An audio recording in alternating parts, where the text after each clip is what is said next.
صلاۃ التسبیح کے بارے میں چند باتیں سن لیجئے۔ حضرت اکرمہ رضی اللہ تعالیٰ عنہ نے حضرت عبداللہ ابن عباس رضی اللہ تعالیٰ عنہ سے نقل کیا ہے کہ رسول اللہ صلی اللہ علیہ وسلم نے ایک مرتبہ اپنے چچا حضرت عباس رضی اللہ عنہ کو فرمایا، عباس اے میرے چچا، کیا میں آپ کو ایک عطیہ، ایک بخشش، ایک تحفہ نہ دے دوں؟ پھر آپ نے صلاۃ التسبیح کا بتایا کہ ایسی عبادت ہے کہ اگلے پچھلے گناہ معاف، چھوٹے بڑے گناہ معاف، چھپ کے کیے سب کے سامنے کیے وہ گناہ معاف، جو یاد ہیں جو بھول گئے وہ گناہ معاف۔ ہے نا مزیدار بات؟ کتنی رکعتیں ہیں؟ ٹوٹل 4۔ اس کو کہتے ہیں صلاۃ التسبیح۔ کیا کہتے ہیں جی؟ صلاۃ التسبیح۔ یہ رکعت 4 رکعت پڑھنی ہے۔ اس کا طریقہ سمجھ لیجئے۔ اور کیا فرمایا؟ فرمایا کہ اب چچا ہو سکے تو روز پڑھ لیا کریں، نہیں تو ہر جمعے کو پڑھ لیا کریں، نہیں تو ہر مہینے ایک دفعہ پڑھ لیں، نہیں تو ہر سال ایک دفعہ پڑھ لیں، نہیں تو کم سے کم زندگی میں ہی ایک دفعہ پڑھ لیں۔ باقی کسی اور نماز کے بارے میں یوں نہیں فرمایا کم سے کم ایک ہی دفعہ پڑھ لینا، اس کے بارے میں اس طرح کی تاکید فرمائی۔ اور حضرت عبداللہ ابن عباس رضی اللہ تعالیٰ عنہما پابندی سے ہر جمعے کو ہی پڑھا کرتے تھے۔ عبداللہ ابن مبارک رحمۃ اللہ علیہ امیر المؤمنین فی الحدیث، انہوں نے بھی اس کو لکھا ہے۔ امام ترمذی رحمۃ اللہ علیہ نے بھی لکھا ہے، علامہ منذری رحمۃ اللہ علیہ نے بھی لکھا ہے، بہت سارے محدثین نے اس کو صحیح قرار دیا ہے، اس عمل کو، صلاۃ التسبیح کو۔ ہمارے معاشرے میں بعض لوگ کہہ دیتے ہیں جی اس کو نہیں پڑھنا چاہیے، غلط بات ہے۔ عبداللہ ابن مبارک رحمۃ اللہ علیہ بڑے مستند آدمی ہیں، عام آدمی نہیں۔ امام ترمذی رحمۃ اللہ علیہ نے سنن ترمذی میں اس کو نقل کیا، اس کی فضیلت بیان کی ہے۔ تو یہ ایک عبادت ہے، کرنی چاہیے۔ تو 4 رکعت کی یہ نماز ہے۔ صلاۃ التسبیح پڑھنے کے جی 2 طریقے ہیں۔ پہلا طریقہ کیا ہے کہ ثنا سورہ فاتحہ اور سورت اس کو پڑھ لیا، اس کے بعد 15 مرتبہ ہم نے پڑھنا ہے سبحان اللہ والحمد للہ ولا الہ الا اللہ واللہ اکبر ولا حول ولا قوۃ الا باللہ۔ اگر صرف کوئی اتنا پڑھ لینا سبحان اللہ والحمد للہ ولا الہ الا اللہ واللہ اکبر، تب بھی کافی ہے، اور پورا پڑھ لیں آگے تو اور اچھا۔ تو پہلی رکعت کی نیت باندھی، ثنا سورہ فاتحہ اور سورت کے بعد 15 مرتبہ یہ پڑھ لیا، تیسرا کلمہ۔ اس کے بعد رکوع میں گئے تو 10 مرتبہ، پھر کھڑے ہوئے تو 10 مرتبہ، پھر سجدے میں، دونوں سجدوں میں 10 مرتبہ، جب بیٹھے درمیان میں دونوں سجدوں کے درمیان تو 10 مرتبہ، اور کھڑے ہونے سے پہلے دوبارہ بیٹھ گئے، دوسرے سجدے کے بعد بھی بیٹھ جائیں اور 10 مرتبہ پڑھیں۔ تو اس ترتیب سے پوری ایک رکعت میں ہو گیا 75۔ اور تمام رکعتوں میں اسی طرح کریں تو 75 ضرب 4 300 پورا ہو گیا۔ ایک طریقہ تو یہ ہے۔ دوسرا طریقہ کیا ہے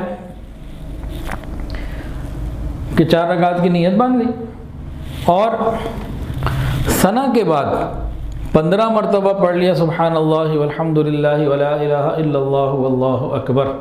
اس کے بعد سورہ فاتحہ پڑھ لی، سورت پڑھ لی، رکوع میں جانے سے پہلے 10 مرتبہ پڑھ لیا۔ کتنا ہو گیا یہ؟ 25۔ 15 پہلے اور 10 بعد میں۔ جب یہ 25 ہو گیا تو اب آگے رکوع میں 10، کھڑے ہو کے قومہ میں 10، 2 سجدوں میں 10 اور درمیان میں 10، تو 75 ہو گیا۔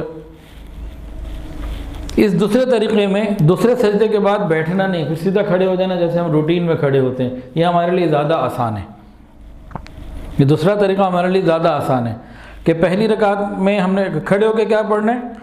15 مرتبہ پہلے پڑھ لیا، پھر سورہ فاتحہ اور سورت اور 10 مرتبہ پڑھ لیا، 25 ہو گیا، پھر آگے سب 10 چلتا چلا جائے گا، خود بخود 75 پورا ہو جائے گا۔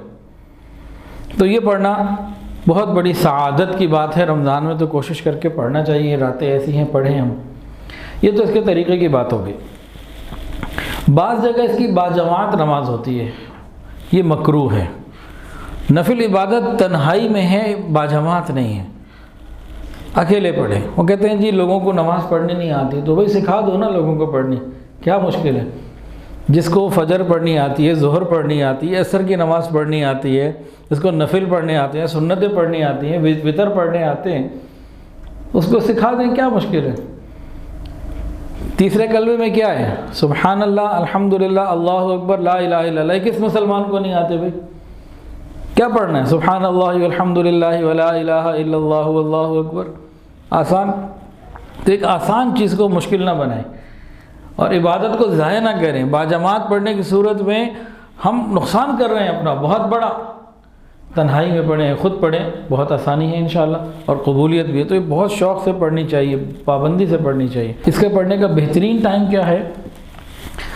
یہ ظہر سے پہلے پڑھی جائے تو بہت اچھا، زوال کے بعد اور ظہر کی نماز سے پہلے ہر جمعے کو پڑھ سکتے ہیں۔ اچھا جی، سجدہ صاحب اگر اس میں آ جائے نا انسان کو، غلطی لگ جائے تو سجدہ صاحب میں پھر اس نے یہ نہیں پڑھنا کیونکہ 300 تو پورا ہو چکا۔ اچھا، انسان نے رکوع کیا تو اب پہلے کیا پڑھے؟ پہلے سبحان ربی العظیم پڑھے یا پہلے یہ پڑھے؟ بتائیں، پہلے سبحان ربی العظیم پڑھے۔ سجدے میں گیا تو پہلے سبحان ربی الاعلیٰ پڑھے کہ یہ پڑھے؟ پہلے سبحان ربی الاعلیٰ پڑھے۔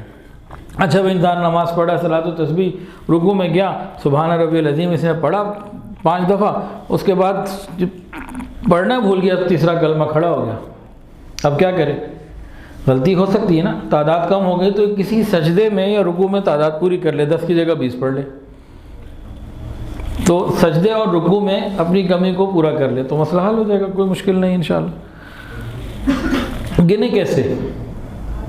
ایک طریقہ تو ہے کہ ہاتھ میں تسبیح لے لینا، کاؤنٹر ٹک ٹک ٹک ٹک ٹک وہ چلتا جائے گا، ایک تو یہ طریقہ۔ تو گنتی کیسے کریں؟ گنتی کا آسان طریقہ یہ ہے کہ بس ہاتھ باندھ کے نا یہ ذرا سرا اس کو دباتے جائیں معمولی انداز سے، تو 1 2 3 4 5 یہ صرف دبانے سے، ہلانا نہیں ہے۔ تو یہ ایک طریقہ ہے جس کو جس طرح سے یاد ہو جائے، لیکن کوئی کاؤنٹر ہاتھ میں لینا یا اور کوئی ایسا عمل کرنا جس سے نماز خراب ہو جائے وہ نہیں ہونا چاہیے۔ اللہ تعالیٰ سے دعا ہے اللہ تعالیٰ ہمیں ان اعمال کی توفیق عطا فرمائے۔ ویڈیو کے نیچے سبسکرائب کے بٹن پہ کلک کریں، بیل کے آئیکن پہ کلک کیجئے تاکہ ہر نئی ویڈیو کی نوٹیفیکیشن آپ کو مل جائے۔